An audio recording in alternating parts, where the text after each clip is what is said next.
Today it's kind of, there's still some fish on beds, but a lot of the fish are post-spawn. And we're on a lake that's got a fair amount of shallow vegetation and a lot of brush in the water, so I'm kind of mixing it up between anywhere I see a hole where I think there might be a bed, pitching in there, and then really targeting the overhead cover, whether that's matted up grass or these overhanging trees, anything like that. It just seems like right after a fish spawn, he wants to lay underneath some type of overhead cover. And a really good bait to catch, you know, fish in both those moods is this Z-Man Turbo CrawZ. Got real good kicking action, still a compact bait, so it works well on the spawning fish. And then I go to a little heavier weight than I normally would for fishing spawners. That's a 3/8 ounce weight.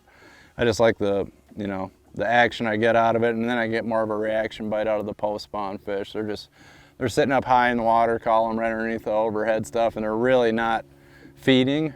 You know, they're kind of recovering from the spawn, and if I can put a small bait on their head moving pretty quick, I can, you know, elicit reaction strikes out of those fish instead of, you know, coaxing them into biting. And you know, it's a really good way to do it right there. I got a 4/0, that's VMC red line straight shank.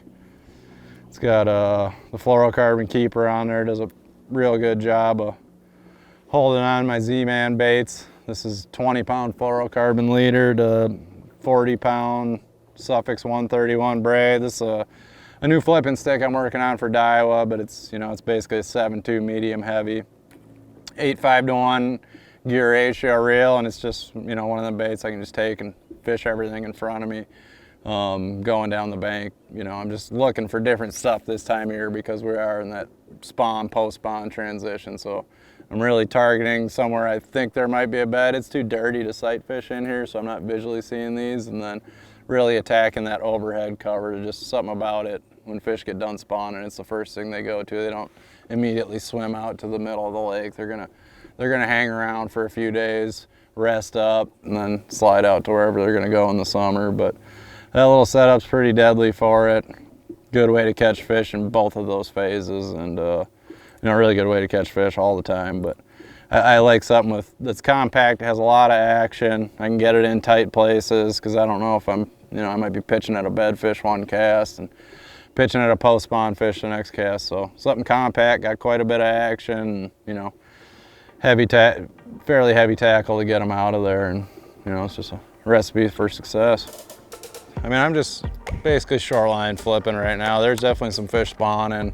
I'm trying to look for little holes and stuff and pockets, but we're kind of at that, like, the pre-spawn's done pretty much, you know. Like if it was straight pre-spawn, I'd probably flip a jig in here, like a no action trailer jig.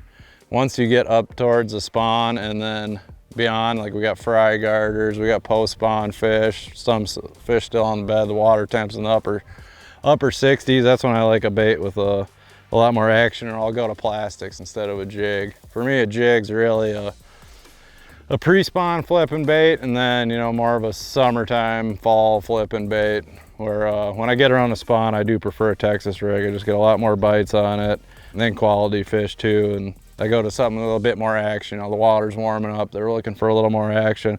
That's where that Turbo CrawZ comes in. It's got a good kick on the way down, kicks when I swim it out of there.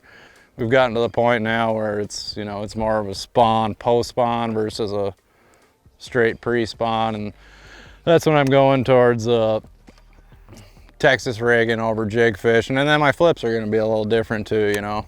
If it was straight pre-spawn, I'd really be targeting kind of the tips of the, you know, where the points on the land are. And now with it being spawn, I'm kind of targeting the holes more. Anywhere I think there might be a bed, or anywhere there's some overhead cover. Post-spawn fish just love overhead cover, so something they can get underneath, recoup, guard their fry. And you know, they love having a roof over their head after they spawn, so kind of flipping around that. But you can see that one came out of a little kind of a horseshoe or a little notch out of that grass edge right there, so pretty good chance it was on a bed, or you know, even if they are right off the beds, they're not going to be too far away. If they're garden fry, the fry can't go very far, so they're usually, you know, within a few feet of their bed still. And you know, really just targeting more holes and like turns than I would necessarily points or clumps or something like that as I'd fish, you know, pre-spawn or summertime. So a little different eye for what I'm looking for when I'm flipping, but you got a variety of cover in this lake, so there's a lot of good options, but you know, really kind of targeting where I think fish might be spawning, especially if there's some overhead cover right next to it. It's pretty prime flip this time of year. Maybe. We might have us one. Yep, great big one. Great big one.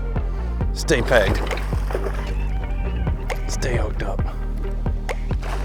Stay hooked up.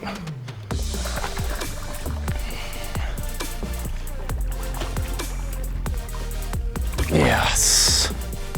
Look at that one. Little turbo CrawZ in the snouch.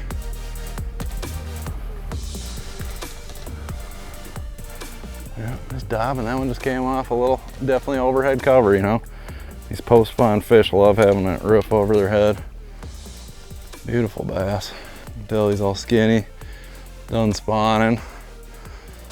Just hanging out under that overhead cover. You know, it wasn't much, just kind of a little bush hanging under the water, but beautiful fish.